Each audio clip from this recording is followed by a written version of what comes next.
शूरवीरांना, संत आणि समाज सुधारकांना, शिवशाहू फुले, गांधी, आंबेडकरांना मी विनम्र अभिवादन करतो। आणि आजच्या या बहुजन आत्मसन्मान सभेच्या निमित्तानं, ज्याला आक्रोश मोर्चा सुद्धा म्हटलेला आहे आपण, या निमित्तानं मला 15 दिवसापूर्वीच ॲडव्होकेट राहुल मखरे, आमचे साथी आहेत, पक्षातील सहकारी आहेत, त्यांनी सांगितलं होतं, मी त्यांना त्याच वेळेस सांगितलं होतं, तुम्ही हाक मारा, त्यावेळेस मी सदैव आपल्यासाठी केव्हाही कुठेही उपलब्ध असेल। या आक्रोश मोर्चाच्या निमित्तानं मी सुरुवातीला आपल्या सर्वांना जरा आक्रोश करण्याचं आवाहन करतोय। मी पुढे काहीतरी म्हणेल, तुम्ही फक्त हल्ला बोल म्हणायचं। म्हणणार का? हल्ला बोल म्हणणार का? हल्ला बोल मध्ये आपण कोणावरही हल्ला करणार नाही, कोणाला दगड मारणार नाही, कोणाला इजा करणार नाही, कोणाला शिवी देणार नाही, काचा फोडणार नाही, रागात काढणार नाही, पण कोणाला सोडणार पण नाही। याला आक्रमक अहिंसा म्हणतात, जे गेली मी 25-30 वर्ष स्वतः कृतीतनं जगतो। आक्रमक अहिंसा, आक्रमक अहिंसेमध्ये समोरच्याला सोडायचं नसतं, त्याला इजा करायची नाही, रक्त काढायचं नाही, काय नाही, तोडफोड करायची नाही, शिवी नाही, तलवार बिलवार लय लांबची गोष्ट आहे, गरजच नाही, गरज नाही। वाकवता येतं। मी 4-5 PI सस्पेंड केलेला माणूस आहे, 2 तहसीलदार सस्पेंड केलेला माणूस आहे, 1 डेप्युटी कलेक्टर सस्पेंड केलेला माणूस आहे, मंत्रालयातल्या एका कक्ष अधिकाऱ्याची नोकरी घालवलेला माणूस आहे, मी 10 तलाट्यांनाही कामाला लावलेला माणूस आहे। आणि पोलीस वगैरे मला काही भीती वाटत नाही। 97, 98, 99 या 3 वर्षामध्ये एकही आठवडा असा खाली गेला नाही की त्या आठवड्यात माझ्या घरी पोलीस आली नव्हती। माझं लग्न पोलीस बंदोबस्तात झालेला कार्यकर्ता आहे मी। तुम्ही 2च दिवस जेलमध्ये राहिला, मी 25 वेळा पोलीस कस्टडीत राहिलो, येरवड्याच्या जेलमध्ये 8 दिवस राहिले। माजी पंतप्रधान PV नरसिंहराव यांची नात, तिचं अपहरण केलेला जो आरोपी होता, तो मी एका बराकीत होतो 8 दिवस। येरवडा सगळ्यात पवित्र ठिकाण, भेदभाव कसलाच नाही, सगळ्यांना एकसारखं जेवण, एका टायमिंगला जेवण, पंक्ती भेद नाही, जाती भेद नाही, काही नाही, फरकच नाही, सगळे एक सारखे, ते लोटकन ते ताट सगळ्यांना सारखे। जो पहिला गादी सतरंजी सगळ्यांना सेम टू सेम, सगळ्यांना गार पाण्याने चांगलं। जेल सारखं पवित्र आणि समता तुम्ही जे म्हणता, ती समता फक्त जेलमध्ये, बाकी बाहेर कुठे नाहीये। बाहेर आपण सगळे जातीपातीत अडकलेलो आहे, जातीपातीत आपण विभागलेली माणसं आहोत। तर मी जे म्हणत होतो, हल्ला बोल करायचा आपल्याला, आक्रोश मोर्चा आहे। मी पुढे काहीतरी म्हणेल, तुम्ही फक्त काय म्हणायचंय? हल्ला बोल। पोलीस स्टेशन इथून किती लांब आहे? 1 किलोमीटर, अर्धा किलोमीटर। तिथपर्यंत आवाज जाईल का तुमचा? इतक्या मोठ्याने म्हणायचे, आपली ताकद दाखवून द्यायची। सगळे पोलीस यंत्रणा इथेच आहे, काय पोलिसांच्यावर राग धरून काय उपयोग नाही, आपलीच बहुजन समाजातली सगळी काय काय काय त्यांचे हातच बांधलेले। या महाराष्ट्रामध्ये एकही PI स्वतःच्या अधिकारात पोलीस स्टेशन चालवू शकत नाही, ही वास्तव परिस्थिती महाराष्ट्रातली। त्यांच्याशी वर्दी उतरल्यावर खासगीत गप्पा मारत, सगळं सांगतील तुम्हाला। काय करणार? त्यांचे हात बांधलेले। तो पोलिसांचा आपला वादच नाही, आपला वाद या सरकारशी आहे। आणि म्हणून हल्लाबोलची घोषणा देऊया, मग मी माझं पुढचं मनोगत सांगेन। कारण आपण आक्रोश मोर्चा म्हणतो, मी तर आक्रोश केलाच नाही।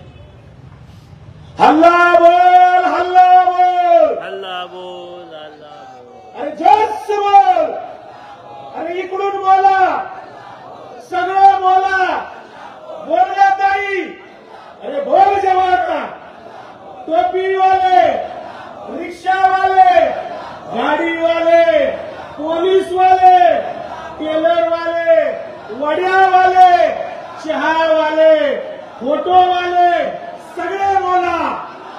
इस शासन पे, हुकुमशाही पे, दादागिरी पे, दहशतवाद पे, जातिवाद पे, अन्याय पे, अत्याचार पे करके और जोर से हल्ला बोल, हल्ला बोल, हल्ला बोल, हल्ला बोल.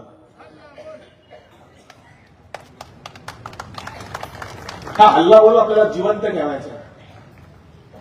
पुढच्या वेळेस सभा नसेल, आपल्या अन्याय जर कोणाचा झाला इंदापूर तालुक्यात, मी तुम्हाला जाहीर सभेत नाही तर शब्द देतो, पोलिसांच्या साक्षीने देतो, जर कोणा अन्याय झाला आपण पोलीस स्टेशनच्या दारात मध्ये तितके दिवस बसू. मला 58 दिवस फुटपाथवर पुण्यात बसण्याचा अनुभव आहे. यशस्वी आंदोलन केलेला कार्यकर्ता आहे. महाराष्ट्रात 4000 शिक्षक माझे, मी फुटपाथला 58 दिवस राहिलोय. उच्चांक आहे माझा पुणे पोलीस आयुक्तालयात. इतक्या दिवस फुटपाथला कोणीच बसत नाही. पोलीस आमच्यावर कारवाईच करीत नव्हते. आम्ही काय केलं, मी 700-800 पोरं पूर्वी फुटपाथला घेऊन अशी वळवी झोपत होती. आम्ही तिथं झोपायचो, सेंट्रल बिल्डिंगची टॉयलेट वापरायचो. त्या फुटपाथला 700-800 पोरं परी तिथंच जेवायचं, तिथंच झोपायचं, तिथंच राहायचं. पोलीस म्हणायची उठत का नाही. सगळ्यात मोठं आंदोलन तिथे बाबा आढावांचं एकेकाळी झालं होतं. तर त्याच्याही पेक्षा आमचं मोठं झालं. 58 दिवस आम्ही तिथं राहिलो. पोलीस अटकच करीत नव्हती. त्याचं कारण असं होतं, समोर आम्ही 3 फोटो लावले होते. एक होता डॉक्टर बाबासाहेब आंबेडकरांचा, एक होता राष्ट्रपिता महात्मा गांधींचा, आणि दोघांच्या मध्ये संविधानाचं प्रियांबल होतं. पोलीस म्हणायचे अटक करायची कशी. आपण त्या पोलीस स्टेशनच्या समोर बसूयात. ज्या पोलीस स्टेशनचा कारभार त्या समोरच्या टायरच्या आणि खताच्या दुकानातनं चालतोय, त्याच्या पोलीस स्टेशनच्या मध्ये आपण बसू. आहे का तयारी? कोण कोण बसणार सांगा. अन्याय सहन करायचं नाही. अन्याय करणाऱ्यापेक्षा अन्याय सहन करणारा जास्ती गुन्हेगार असतो, लक्षात ठेवा. मी माझ्या आयुष्यात कधीच अन्याय सहन करत नाही, करणारही नाही.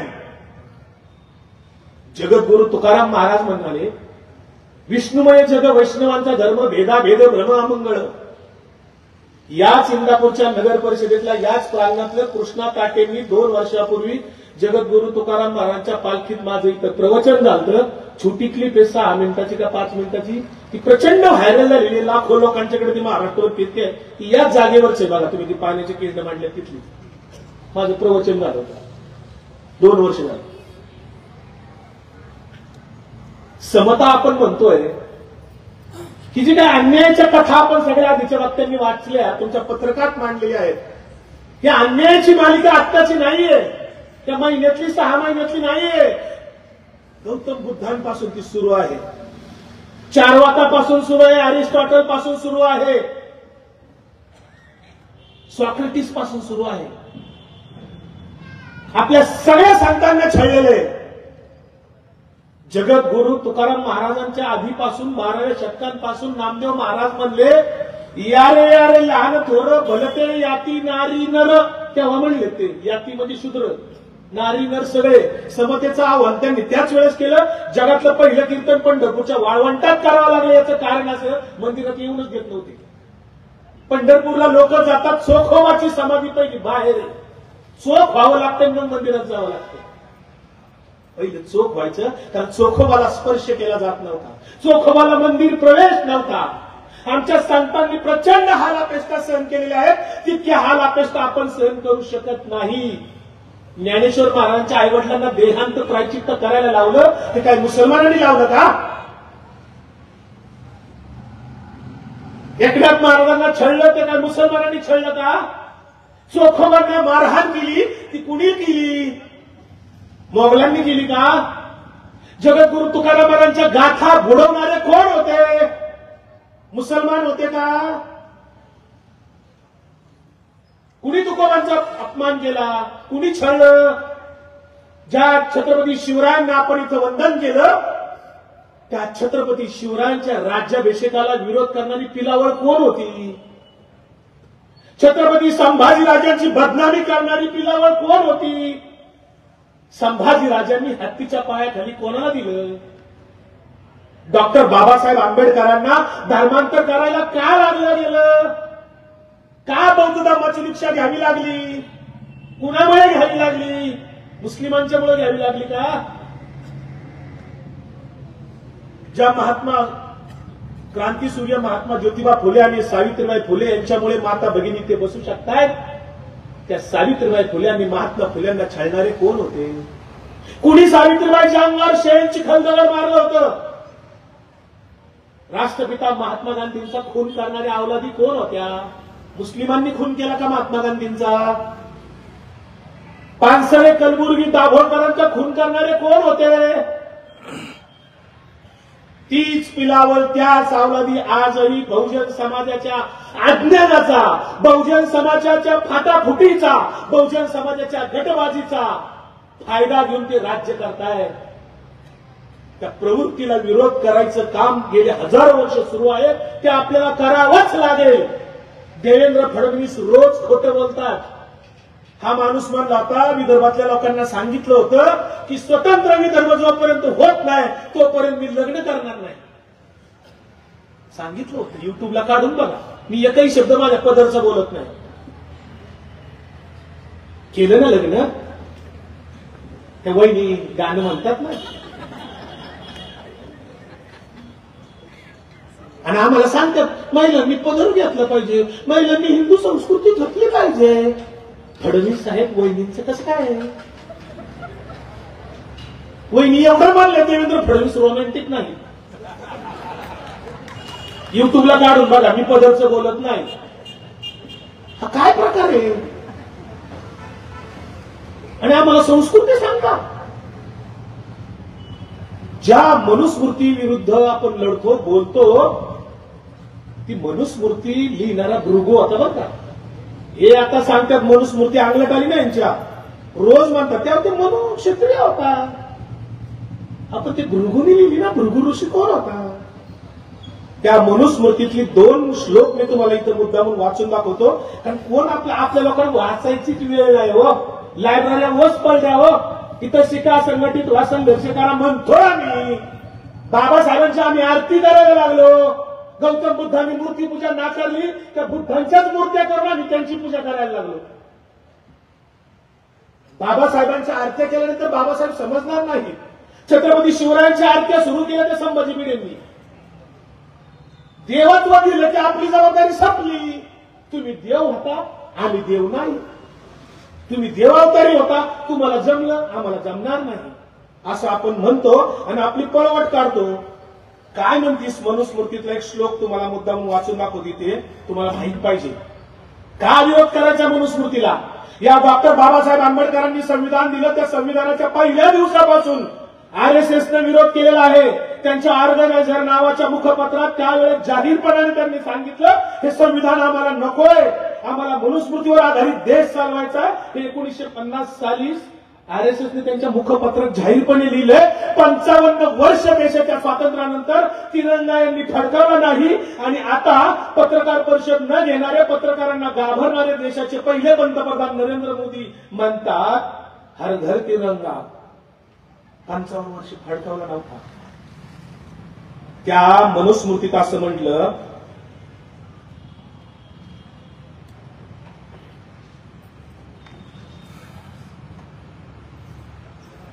मनुस्मृती असं म्हणते, सर्व स्वास्य तू सर्गस्य गुप्तार्थस्य महाद्युती मुख बाहुरूप जना पृथक कर्मण्य कल्पयत. म्हणजे याचा 87 नंबरचा श्लोक आहे. त्या महातेजस्वी ब्रह्मदेवाने या संपूर्ण सृष्टीच्या रक्षणासाठी ब्राह्मण, क्षत्रिय, वैश्य आणि शूद्र यांच्या वेगवेगळ्या कर्माची उत्पत्ती केलेली आहे. दुसरा श्लोक आहे 88 नंबरचा, अध्यापन मध्ययन यजन याजन तथा दान प्रतिग्रह चैव ब्राह्मणाम कल्पयत. त्याचा अर्थ असा आहे, वेद शिकवणे, वेदाचा अभ्यास करणे, यज्ञ करून घेणे, दान देणे, दान घेणे हे कर्म ब्राह्मणांसाठी तयार केले आहे. आता एकमेव तू शूद्रस्य प्रभू कर्म समाधिशत येते शौन वर्णना शुश्रमानुसया 91 नंबरचा श्लोक आहे. तो असं म्हणतो, ब्राह्मण इत्यादी तिन्ही वर्णांची निंदा न करता त्यांची सेवा करणे हेच प्रधान कर्म ब्रह्मदेवाने शूद्रांसाठी उत्पन्न केलेले आहे. म्हणून मनुस्मृतीला आपला विरोध आहे. शेवटचं सांगतो, बरेच आहेत पण मी नमुन्यावर 2-4 वाचतोय. 93 नंबरचा श्लोक असा आहे, उत्तमा गोतमाज्यष्टत्य ब्राह्मणस्य धारणात सर्व शैवास्य सर्गस्य धर्मतो ब्राह्मण प्रभू. ब्रह्मदेवाच्या मुखातून उत्पन्न झाल्यामुळे, ज्येष्ठ असल्यामुळे आणि वेदांना धारण करत असल्यामुळे धर्मानुसार ब्राह्मणच संपूर्ण सृष्टीचा स्वामी आहे. आणि म्हणून मंगेशकर हॉस्पिटलमध्ये ज्या बाईला बाळणपणासाठी अडवलं, 10 लाख रुपयाचं डिपॉझिट मागितलं, ते डॉक्टर धैसास आणि ते 4 जे लोक आहेत अहवाल देणारे काल, त्यांच्यावर कुठलीही कारवाई होणार नाही होणार कारवाई. फारशी करोडकर काय केलं, राहुल सोलापूरकरचं काय केलं, सावरकरांनी त्या छत्रपती संभाजी महाराजांच्या इतकं बदनामीकारक लिहिलं काय केलं, पुरंदरेंनी लिहिलं काय केलं, गडकरींनी लिहिलं काय केलं, काहीच करणार नाही. आपण उगी भाबडी अपेक्षा ठेवतो. ते ब्राह्मण वैश्य शूद्र ही परंपरा तेव्हापासून आहे. आजही कोणी म्हणत असेल की ती मनुस्मृती जुनी झाली, आता कुठे काय असं म्हणतील. तुम्हाला सांगतो, इथं माता भगिनी आहेत म्हणून सांगतो, ज्येष्ठ नागरिक आहेत म्हणून सांगतो, तरुण मुलांना कदाचित ते माहीत नसेल. थोडक्यात सांगतो, ब्राह्मण क्षत्रिय वैश्य शूद्र कसं ओळखायचं. 30 वर्षापूर्वीची नावं काढायची तुम्ही. 30 वर्षापूर्वीची, साधारण 80 सालापासूनची काढा, 40 वर्षापासूनची. 80 सालाच्या अगोदरची नावं काढायची बघा. नावं बघा बरं का, सगळ्यांनी, पोलिसांसहित सगळ्यांनी ऐका. ब्राह्मण कुळात जर जन्माला आला तर त्याचं नाव सुगंध आणि पावित्र्याशी संबंधित ठेवावे. बारशाच्या दिवशी सुगंध आणि पावित्र्याशी, म्हणजे त्याचं नाव घेतलं की असं वाटलं काय सुगंध आहे, काय पवित्र आहे. म्हणून कुणाची नाव आहेत बघा. कौस्तुभ, देवेंद्र, मार्तंड, कोणाची नाव आहे.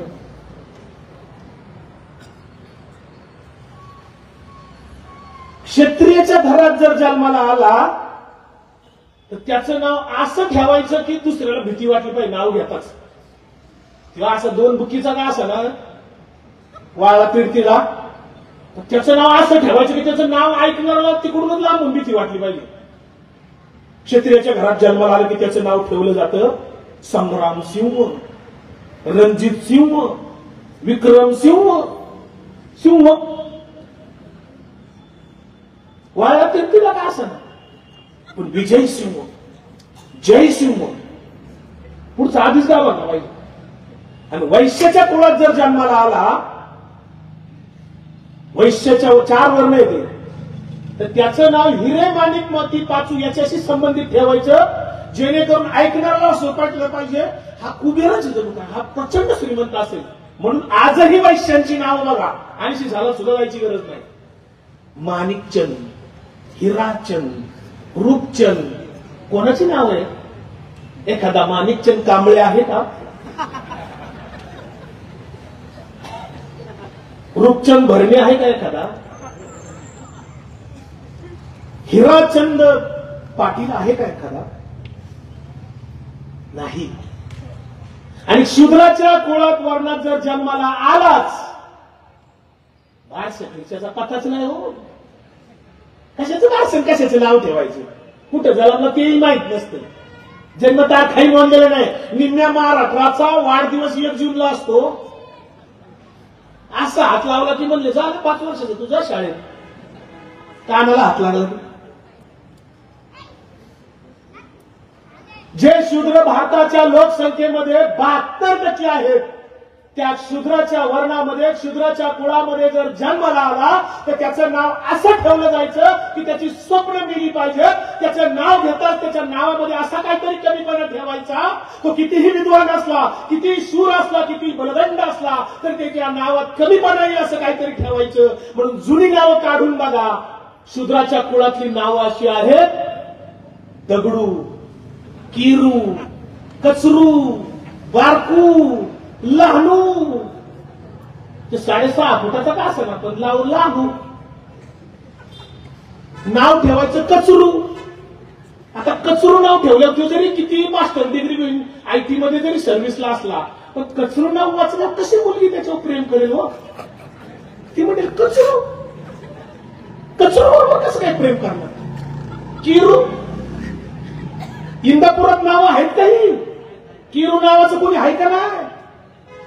दगडू, दगडू म्हणजे काय, तू दगडच ना. धुंडी, धुंडी वा, धोंड्या, दगड्या, धोंड्या ही नाव कुणाची आहेत. किरू कचरू नाव कोणाची आहेत? का केलं गेलं असं हे? का एखादा किरू कुलकर्णी नाही? का एखादा कचरू देशपांडे नाही? का एखादा दगडू गडकरी नाही? याचं कधी चिंतन करणार की नाही? आणि लढाई आपली फार मोठी आहे मित्रांनो. सगळ्या समाज सुधारकांचा छळ झालाय, संतांचा छळ झालाय, डॉक्टर बाबासाहेब आंबेडकरांचा छळ झाला, छत्रपती शिवरायांचा छळ झाला. छत्रपती शिवरायांना परकीयांपेक्षा स्वकीयांशी जास्त लढावं लागलेलं आहे. छत्रपती शिवाजी राजांचं राज्य संभाजी किडे असं म्हणाले परवा मागच्या आठवड्यात की ते फक्त हिंदूंची परवा म्हणाले की शिवाजी महाराजांचं राज्य 100% सेक्युलर होतं. हे गडकरी इतक्या वर्षी आधीच दरवर्षी बोलले असते तर बरं झालं असतं जरा. ते धारकरी असतील, मी वारकरी आहे. वारकरी त्याला म्हणतात जो अन्याय अत्याचाराच्या विरुद्ध वार करतो त्याला वारकरी म्हणतात. लक्षात ठेवा, गळ्यात माळ असं नाही तर नसो. ज्याला अन्यायाची चीड आहे, अत्याचाराची चीड आहे, त्याच्या विरुद्ध जो लिहितो, बोलतो, सत्याग्रह करतो त्याला वारकरी म्हणावे. वारकरी म्हणजे काय उगाच गण लावला माळ घातली असं काय नाही. त्याच्यावर तुकाराम महाराज झाली फार कडक लिहिलेले. ऐसे कैसे झाले रोंदू कर्म करोनी म्हणती साधू. त्यामुळे बुवा बाबांचं पार पीक आलेलं इकडं. उत्तर भारतातली लोक सगळी इकडे यायला लागली. आजच एक रिपोर्ट आलाय जगातला सगळ्यात सुरक्षित राष्ट्रांची यादी काढली जगातल्या. पाकिस्तानचा नंबर 65वा आहे सुरक्षित राष्ट्रांच्या यादीत आणि भारताचा नंबर 66वा आहे. भारतापेक्षा पाकिस्तान 1 नंबरनी वर आहे सुरक्षित राष्ट्रांच्या यादीत. आजचाच रिपोर्ट आहे, माझा नाही. आनंदी देशाच्या यादीत सुद्धा भारत पार खाली आलाय. श्रीलंका वगैरे बाकीचे राज्य देश पुढे. अफगाणिस्तानवर आहे, भारत खाली आहे आनंदी देशाच्या यादीत.